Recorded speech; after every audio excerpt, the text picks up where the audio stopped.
to Rencengan Rere Aceng bahas Pangan. Iya, nah jadi di sini tuh kita akan membahas seputar pangan ya. Jadi channel video nanti kita nggak jauh-jauh banget lah membahas tentang pangan, nggak yang melenceng jadi jadi B tiba-tiba di politik ya kan. Ya ada sih nanti ada ya serempet-serempet dikit ada lah ya. Mungkin cuma bau-bau doang ya. Ya bau-bau gitu kayak bau bawang gitu, wibu. Oke, emang di sini kita mau bahas apa sih Kak? Banyak sih Ceng. Sebenarnya kayak dari ketahanan pangan itu sendiri, terus makanan yang aman tuh kayak gimana, terus ada FLW.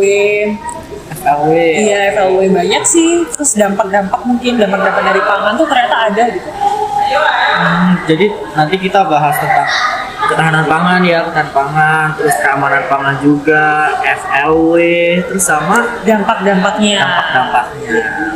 Kita langsung ke pembahasan yang pertama dulu ya teman-teman ya. Kita akan bahas tentang ketahanan pangan nih. Apa tuh ketahanan pangan, Ceng? Nah, aku sambil baca ya. Boleh.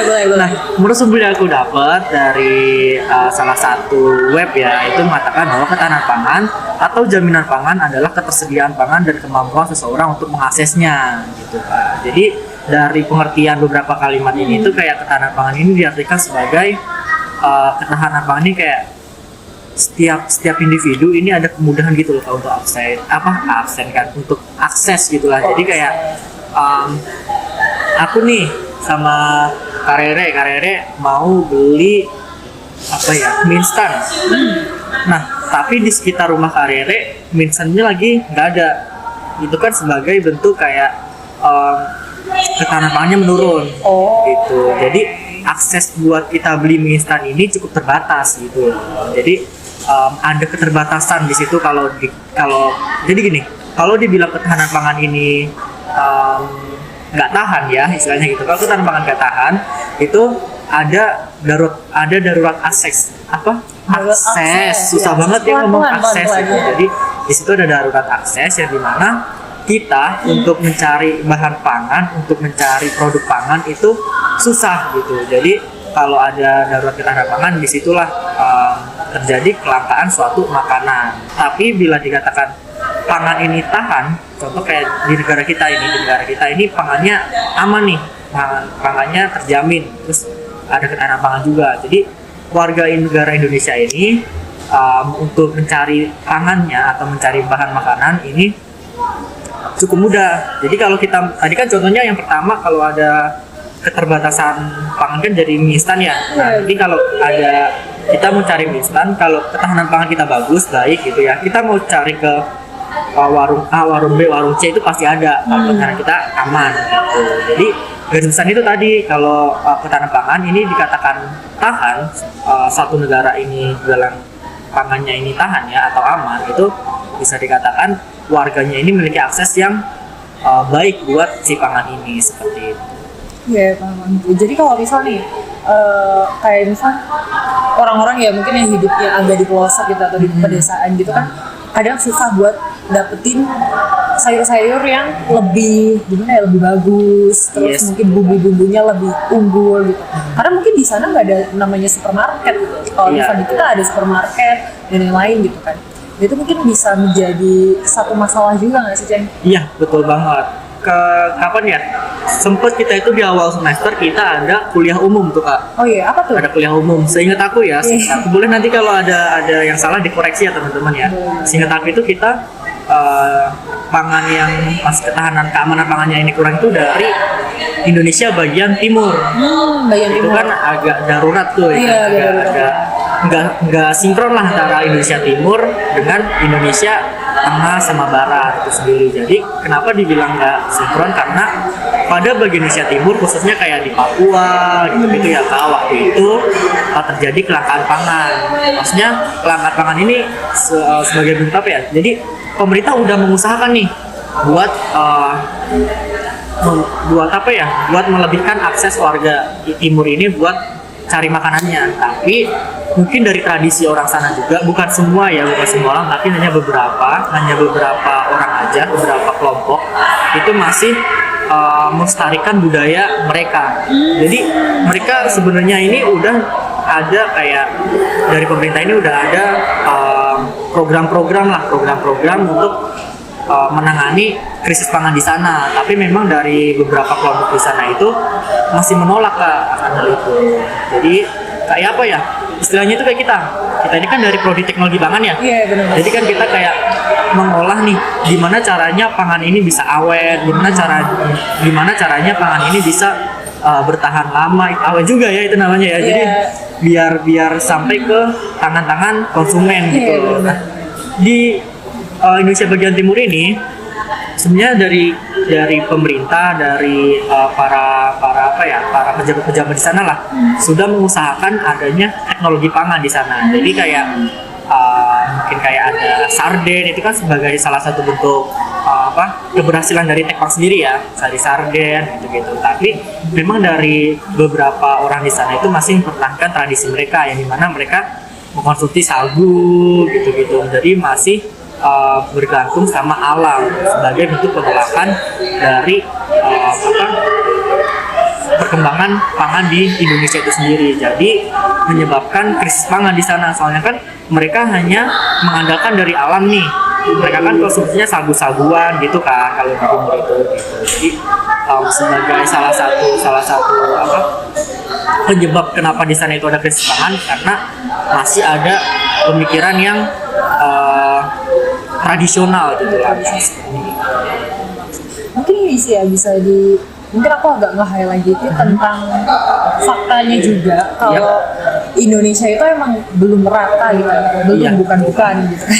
Iya benar-benar belum merata karena kita tuh lucunya ya, kita tuh ada yang namanya kadang ada yang kelebihan gizi nih, kelebihan pangan bahkan sampai dibuang-buang gitu kan, bahan-bahannya atau entah mungkin makanan yang udah jadinya itu tuh juga banyak dibuang-buang gitu di Indonesia bagian barat sama bagian tengah tadi gitu. Sedangkan di bagian Indonesia Timur itu mereka malah lebih cenderung kekurangan gitu. Yes, betul banget. Jadi gimana ya, ini kita bukan mau mengkritik negara kita sendiri ya, tapi memang dari apa yang kita tangkap, apa yang kita lihat, apa yang kita dapat, memang gambaran besarnya ini ada keterbalikan. Iya benar-benar. Ada apa ya? Kalau mungkin ketimpangan sosial ada, ketimpangan pangan juga ada, ya kan? Jadi Indonesia bagian barat, bagian tengah ini mengalami hampir 80-90% lah ya, sampai 90% ini mengalami pangan yang melimpah, maksudnya kayak ketersediaan pangan ini banyak tuh sampai sisa-sisa sampai dibuang-buang gitu kan. Tapi berbanding terbalik sama saudara-saudara kita yang di timur. Ya. Jadi yang di timur ini mengalami krisis pangan gitu. Jadi ada keterbalikan lah di antara Indonesia Barat, Tengah dengan Indonesia Timur. Dan itu sebenarnya jadi PR juga loh dari kita, karena kan kita dari teknologi pangan gitu. Iya. Itu tuh jadi kayak gimana sih kita tuh biar ada kesadaran, dan mungkin buat kalian juga yang mendengarkan ini, kita sama-sama kayak gimana sih, oh ternyata kalau kita tuh bisa dimulai dari diri kita sendiri loh ternyata. Kayak mungkin dari ini nih, kalau fakta bahwa Indonesia itu menyumbang 7,3% sampah-sampahnya itu dari sampah-sampah pangan gitu, dan itu tuh menyebabkan emisi karbon. Oh, jadi dari sampah pangan itu sendiri ada dampak negatifnya juga? Ada. Oh, aku kira sampah pangan kan rata-rata organik ya. Aku kira itu bakal terurai dengan tanah, terus akhirnya jadi kompos, pupuk gitu kan. Aku kira gitu, ternyata dari sampah itu tadi ada dampak negatif lainnya. Ada. Karena kan kalau misal bicarain tentang kompos gitu, itu kan ada melalui beberapa proses gitu kan, yang harus diolah gitu kan, diolah. Sedangkan kalau misal nggak diolah nih, kayak ya udah orang emang ada kepikiran kalau kita buang sampah, ada pir busuk nih di rumah, emang kita kepikiran kayak aduh ini bisa nih kayak buat pupuk. Itu kan sebenarnya kita mungkin nggak mikir sejauh itu gitu. Enggak sih, kayaknya juga enggak, apalagi buat masyarakat warga-warga perkotaan ya. Iya. Ada pir busuk di meja ya kan. Dia mah gak mikirin nih, aduh ini nanti pir enaknya dibuat apa ya, udah busuk, yang penting mah dibuang tempat sampah, gitu. Udah, ntar paling juga ada yang mengolah gitu. Iya. Kita mengandalkan orang yang penting ada mengolah gitu. Sebenarnya bisa dimulai dari diri kita sendiri gitu loh kayak. Dan emang faktanya Indonesia ya begitulah gitu. Mungkin makanya nih dampak kenapa kita tuh bisa sepanas ini sekarang, karena kan menimbulkan efek rumah kaca kan yang bisa bikin hawanya tuh panas banget gitu. Oh, jadi dari si sampah pangan, si sampah pir tadi ini iya, bisa jauh banget, menjadi penyebab efek rumah kaca. Iya, efek rumah kaca ya tadinya kita mikirnya kayak dari AC, Iya, betul batu banget. bara gitu Betul, kan. betul. Kita udah kita udah berburuk sangka gitu sama AC sama batu bara dan lain gitu. Padahal diri kita juga ikut berkontribusi di sana. 7,3% itu bukan angka yang sedikit.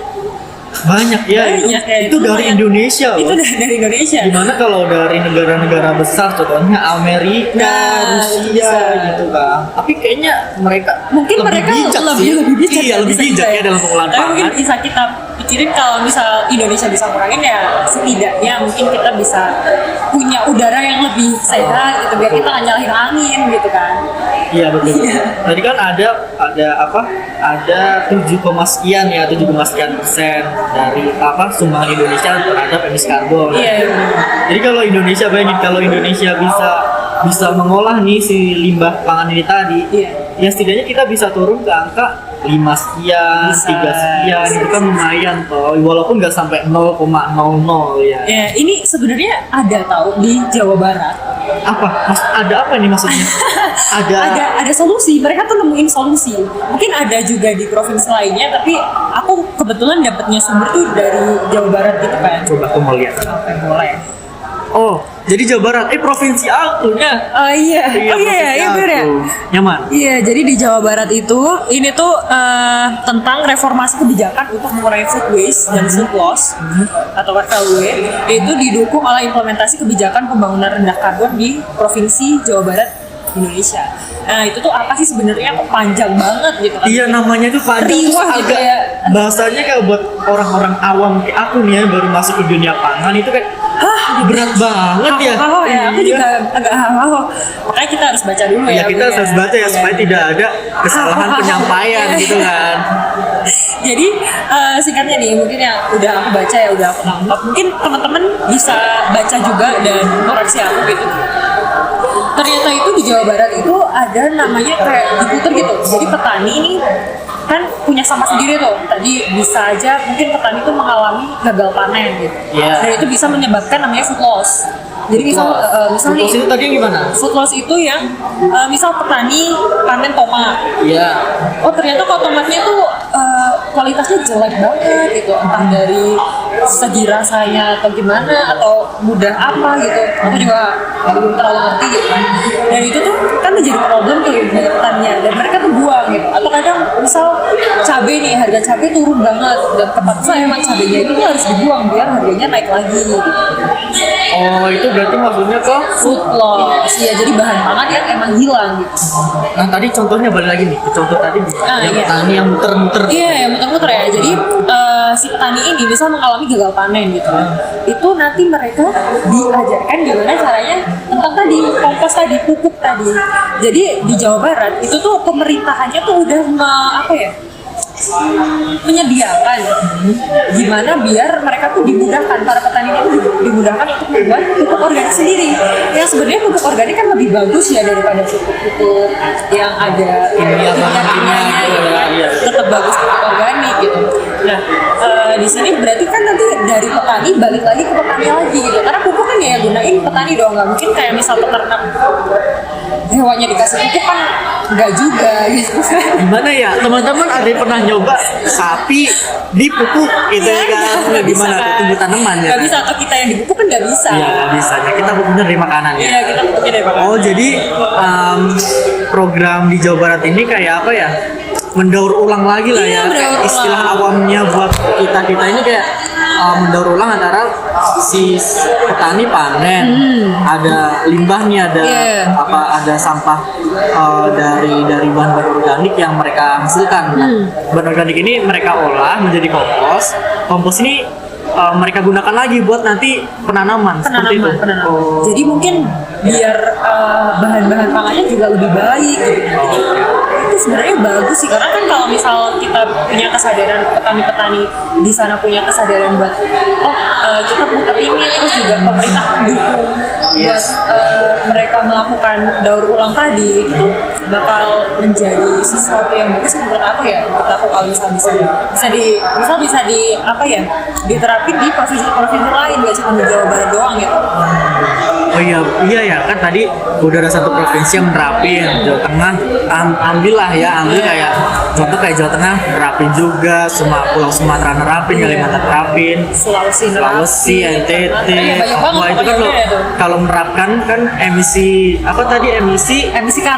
karbonnya turun lah ya dalam kita mengembangkan ke dunia. Iya benar. Terus Lumayan, juga bro. ada sebenarnya isu-isu tentang kebijakan FLW ini sendiri gitu. Tadi kan aku bilang kayak mungkin ini nggak bisa berjalan lancar gitu. Ternyata di sini tuh ada kurangnya dukungan regulasi dan anggaran eksplisit untuk pengurangan FLW. Jadi di sini tuh kayak dukungan dari pemerintah dan juga anggarannya itu masih kurang gitu. Jadi kayak mungkin belum diprioritasin gitu. Tapi menurutku ini sayang sih karena kita kan tropis gitu ya. Dan itu bagus banget sebenarnya kalau misal kita bisa ngunggulin di pertanian. Oh jadi maaf ya teman-teman ya dalam tanda kutip nih ya, maaf banget. Jadi dari pemerintah ini belum terlalu mensupport nih, mensupport kegiatan dari pengolahan FLW di Jawa Barat ini tadi. Oh jadi masih minim lah ya buat dukungan gitu lah dari dukungan apa ini namanya cuan gitu, materi itu masih kurang, masih minim ya. Tapi mungkin bisa aja mereka yang lebih expert nih dibanding kita. Nih pemerintah kan orang-orangnya lebih expert gitu. Iya, lebih pintar lah ya. Lebih ya. Kita mah kayak dibaratkan semut sama gajah kita bisa diinjek kapan-kapan kan. Tapi kita bisa masuk kupingnya, kita bisa cubit tuh ya. Itu sebenarnya mungkin mereka punya solusi-solusi yang mungkin nggak kepikiran gitu sama kita. Bisa jadi. Tapi ya kalau ada solusi sebenarnya nggak 7 sih ya. 7 koma. Bercanda. Oke. Jadi selain itu juga tadi ada FLW ini kepanjangannya ada food waste juga, Ceng. Food waste apalagi tadi? Food loss. Ini ada food waste. Apa food waste itu, Mbak? Kalau food loss tuh tadi bahan makanan yang belum jadi makanan. Kalau food waste, gimana sih tadi food loss ya aku bilang? Iya, food loss. Iya, food loss. Kalau food waste ini udah jadi makanan, tapi nggak kita habisin. Bisa aja nih menyindir aku juga ya sebenarnya. Tadinya sebelum aku tahu kayak aku kadang suka lapar mata gitu loh, kayak misal beli jajan nih kalau di Magelang gitu, kita suka jalan-jalan ke Rindang gitu kan, atau ke alun-alun. Iya, Rindang. Itu kan banyak banget tuh makanan lah ya di banyak sana. banget makanan kayak aduh aku mau beli ini. Akhirnya tuh nggak kepangkan gitu loh. Nah itu kan mau nggak mau dibuang tuh kan, nggak mungkin dimakan orang. Iya, betul. Nah itu juga menyumbang sampah tuh yang menyebabkan emisi karbon tadi. Jadi kita mulai sekarang mungkin bisa agak mikir lagi kayak misalnya kita nggak makan habis gitu, kita bisa lebih mikir lagi, aduh kalau nggak habis kita menyumbang sampah, kita menyumbang emisi karbon. Dan lebih lagi juga kita mungkin bisa ingat kalau misal di Indonesia bagian timur itu mengalami kekurangan pangan tadi gitu. Oh, jadi kalau bisa dipertimbangin lagi gitu maksudnya. Jadi kalau yang food waste kan ya betul ya? Iya, food waste. Berarti kalau yang food waste ini suatu bahan sampah limbah ya, limbah makanan yang sudah diolah gitu ya, yang udah diolah tapi yang udah kita buang, yang juga limbah ya, terus kita nggak gunain gitu ya. Mohon maaf ya teman-teman, di sini kita agak berisik soalnya kita lagi di tempat umum. Iya. Jadi di kampus kita tercinta ya. Jadi kampus kita tercinta. Oh jadi berarti yang food waste ini dari bahan makanan yang udah jadi gitu ya, yang udah diolah. Ternyata hal simple kayak gitu ada dampaknya juga loh. Iya ada ya ternyata. Iya berarti kalau kita tiap hari buang berapa kilogram ya? Iya, 5 kilograman ada lah ya. Banyak banget ya. Tapi bisa sih mungkin ya kita buat 1 kilo deh. 1 kilo. 1 kilo 1 orang. 1 kilo 1 orang gitu. Kadang di kos kita nih ada berapa kamar di kosku? Kosku itu kebetulan nggak terlalu banyak sih, cuma ada 13 kamar. Iya lumayan. 13 orang 13 kilo. 13 kilo itu udah paling dikit tuh 1 kilo.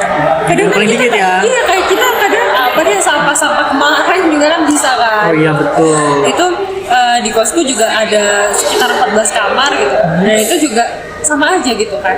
Ini baru kosku sama kosnya Aca aja tuh udah 27 kamar. Nah itu berarti 27 kilo. Ya, gimana kalau apalagi sama kos-kos temen-temen gitu iya, kan? Semegelang, se-Indonesia gitu. Berapa ton aja gitu kan. Tonan ya kan, terus nanti kita menjadi limbah yang menyebabkan emisi karbon. Iya ya. benar. Terus Dan juga kaca. ini juga ditambahin sama limbah-limbah dari petani itu tadi. Kalau misal petaninya nggak gimana ya, pemerintah nggak dukung, terus petaninya juga nggak ada kayak oh ternyata aku juga bisa kok, nggak dibuang gitu aja gitu. Jadi teman-teman nih ya, teman-teman sering ingat nih dari makanan, dari bahan makanan kita kita konsumsi sehari-hari, kita buang gitu ya, itu jadi penyebab emisi karbon pertama. Kedua dari bahan makanannya ya, tadi kan bentuk produk makanannya, dari bahannya nih, bahan makanan dari pasar, dari street, dari pasar, pokoknya dari solan-solan gitulah, yang udah busuk dibuang. Udah dua nih faktornya. Terus dari aktivitas kendaraan, belum lagi kan aktivitas kita dalam merokok, berkantoran, pabrik, tambang. Aduh, sayangi bumimu, minum. Nggak boleh ya? Nggak boleh. Minum apa? Minum air putih. Minum air putih. Susunya kita minum.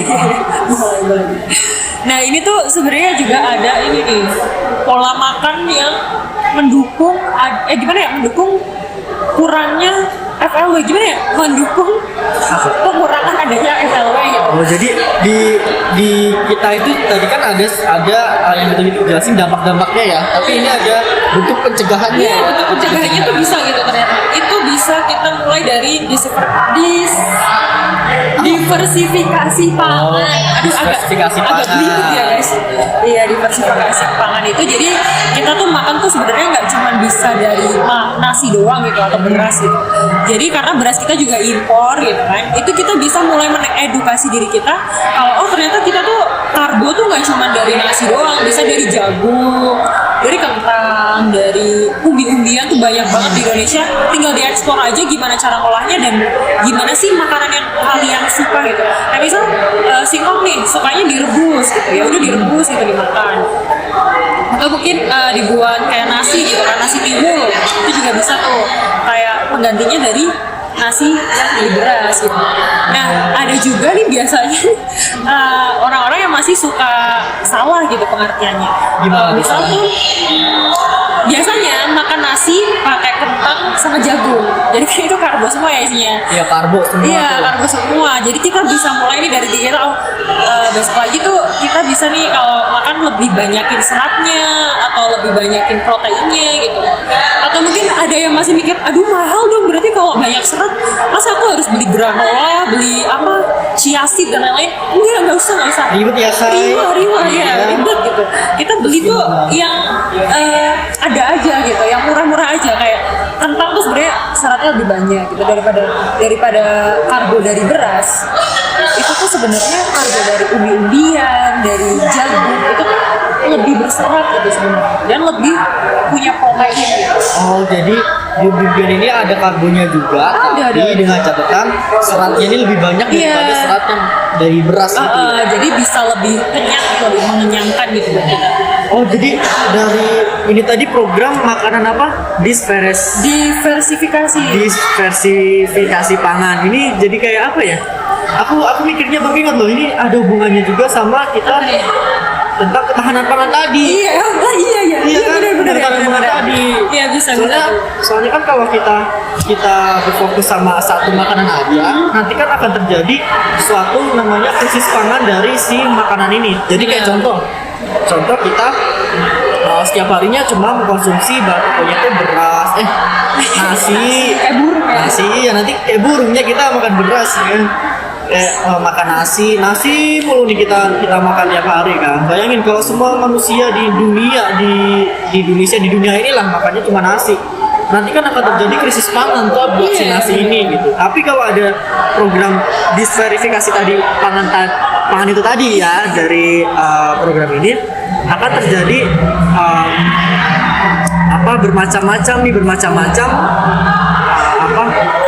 kita dalam mengkonsumsi makanan itu sendiri. Jadi kayak hari ini contoh kita makan nasi gitu ya, hari ini kita makan nasi, besok kita bisa ubah dengan makan jagung gitu ya. Terus ada kalau olahan Jawa itu dari Singkong tiwul ya bisa. Tiwul apa nasi jagung juga bisa. Iya, bisa nasi jagung tuh. Jadi itu nanti akan ada ada pergantian supaya makanan kita ini bervariasi hingga tidak akan terjadi suatu krisis pangan dari salah satu produk makanan itu sendiri gitu. Dan sebenarnya juga untung kok buat kita, biar kita tuh lebih kenal, ternyata di Indonesia, di tempatnya kita tinggal tuh ternyata banyak banget makanan tradisional yang emang bahan utamanya tuh biasanya emang dari umbi-umbian yang lain gitu.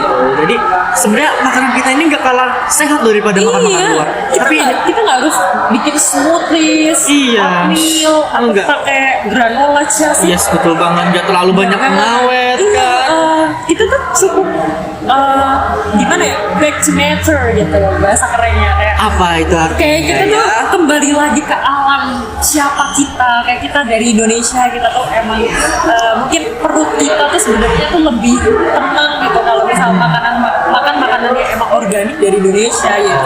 Jadi karena kita dilahirkan di Indonesia, jadi kayak iya, kita kayak kembali aja ke identitas kita. Dia lebih struck buat makanan Indonesia. Iya, dan itu juga ya keren sih gitu. Sebenarnya itu tadi ya, kalau di makanan di sini sebenarnya nggak kalah bagus, nggak kalah sehat, nggak kalah baik lah daripada makanan-makanan luar, makanan kayak junk food kalau makanan saji gitu ya, itu nggak kalah sehat lah. Bahkan di Indonesia ini sendiri kalau kita lihat nggak kayak di negara tetangga ya, maksudnya kayak gimana ya? Apa lagi nih dia? Ya ini kita agak-agak gimana gitu ya? Kayak di negara tetangga kita kan ya masih Asia sih, maksudnya masih Asia. Negara kita kan negara tetangga itu kayak pengolahannya itu masih peluk pakai tangan dari rambut ya kan, habis garuk-garuk udah ubluk buat masak. Sebenarnya di Indonesia juga masih ada yang kayak gitu sih, Caya. Oh iya kah? Ada kalau kamu notice kayak kadang emang ada kayak gitu. Makanya kita mungkin bisa lebih aware lagi nih, mungkin kita bisa mulai kurangin jajan di luar dan lain-lain demi keamanan pangan itu sendiri gitu. Nah, hubungan lagi nih dengan keamanan pangan. Tadi kan udah ketahanan pangan, udah food loss, food waste, tentang keamanan pangan ya kan. Nah, tentang keamanan pangan ini itu sendiri, definisi dari aku sendiri ya, kayak apa ya? Suatu tadi kan ketahanan pangan nih udah, jadi kayak suatu terjaminnya atau suatu mutu dari pangan itu sendiri gitu loh. Itu definisi aku dari tentang keamanan pangan.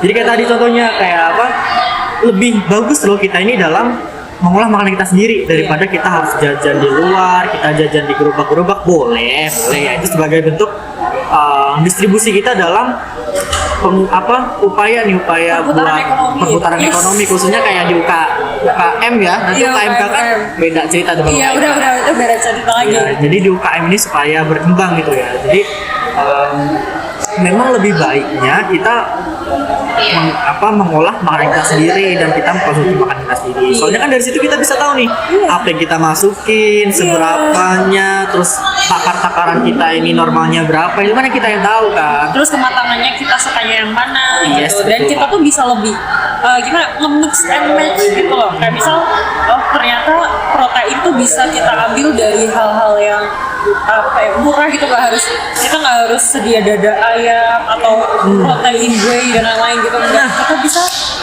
tempe tahu cocok banget buat orang-orang yang buat nge-gym gitu ya. Nge-gym bisa tuh. Daripada buat teman-teman ya kan, teman-teman kos itu kan yang budgetnya minim terus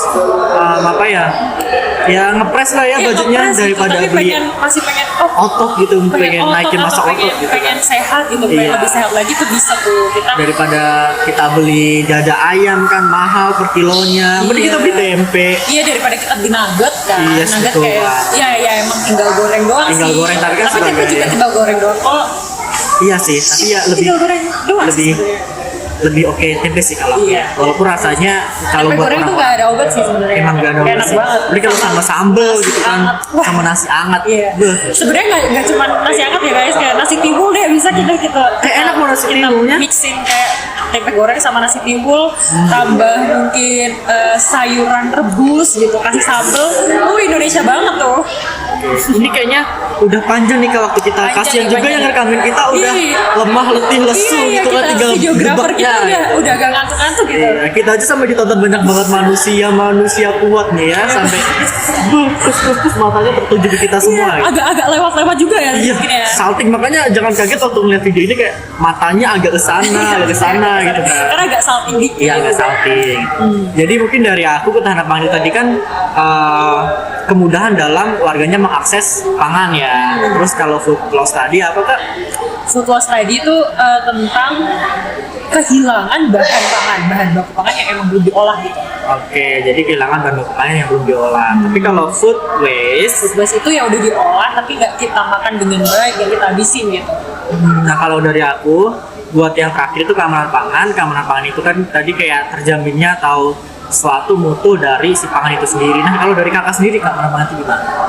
Mungkin dari aku sendiri bakal nambahin tentang ini sih, apa ya, kita mulailah dari diri kita, kayak kita sadar ternyata bisa dari perubahan kecil doang kok, kayak misal kita mulai ngabisin makan deh gitu, atau kita belanja tuh secukupnya, sebutuhnya aja gitu, nggak kita lagi belanja nih mungkin di swalayan es gitu kan, atau mana gitu, kita pengen ini nih tiba-tiba ntar bisa dibuat masak ini gitu. Itu sebenarnya kita harus mulai kurang-kurangin tuh kayak gitu, kurang-kurangin salfok gitu, biar kita tuh lebih belanja tuh apa yang kita butuhin gitu, biar kurangin tadi adanya food loss Food loss atau sama food waste gitu. Itu sebenarnya. Jadi teman-teman harus memperhatikan ya hal-hal kecil, hal-hal sepele yang kiranya nanti dapat menimbulkan hal-hal yang Besar. berdampak negatifnya besar banget dalam gitu dalam ya. waktu lama tuh sebenarnya dampaknya besar gitu. Besar banget. Dan Apalagi kita sendiri juga yang ngerasain. Iya, kan? apalagi sudah berhubungan dengan emisi karbon, gas rumah kaca itu kan agak ngeri-ngeri Ngeri sedap juga gitu ya. gitu kalau kita sunburn kan. Iya, ini aja aku kemarin tuh udah Ya udahlah, sama deh. gosong guys. Iya. Oh Tuhan. Iya ya begitulah. Jadi kita harus menjaga diri kita sendiri, juga menjaga lingkungan kita. Tuh, untuk anak cucu generasi kita selanjutnya. Iya, kita sama-sama belajar aja, mulai sadar, mulai ayo deh kita coba gitu. Ya udah nggak sih? Udah deh ini kayaknya deh. Kasihan saudara kita yang di balik layar ya kan? udah insightful nih, udah lumayan insightful gitu. Tadi kita udah ketahanan pangan udah, kita absen dulu ya. Sebentar kita absen dulu, ketahanan pangan udah, food loss udah, Udah, food waste udah, terus keamanan udah, ya, terus dampaknya tadi udah. dampaknya udah, Terus juga cara penanggulangannya penanggulangannya udah, rangkuman dari masing-masing kita Iya, udah ya kan? itu. Jadi udah lengkap. Semoga nih teman-teman yang dengerin dapat ilmu dikit yang mungkin nggak seberapa sama ilmunya teman-teman gitu. Tapi Kita mungkin juga masih sama-sama belajar soalnya kita ya. bisa sama-sama sadar gitu. Nah nanti kalau teman-teman ada yang mau Kita bahas lagi. bahas lagi, terus atau ada masukan ya, ada kritikan ya dari pembicaraan kita pada hari ini, boleh saja teman-teman sampaikan di kolom-kolom chat yang sudah Boleh. ada Iya, di bawah sini. di bawah sini. Iya, Sini ya, di sini. Di sini boleh. Oke, jadi gitu aja.